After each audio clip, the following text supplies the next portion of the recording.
Bueno, pues mi aspiradora Conga.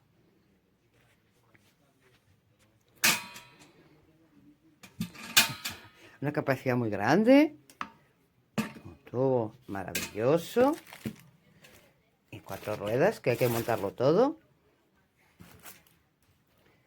El cepillo. Los alargadores. El tubito.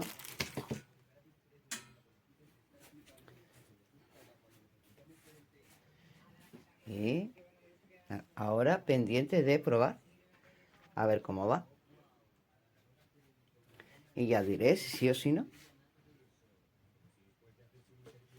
Creo que sí.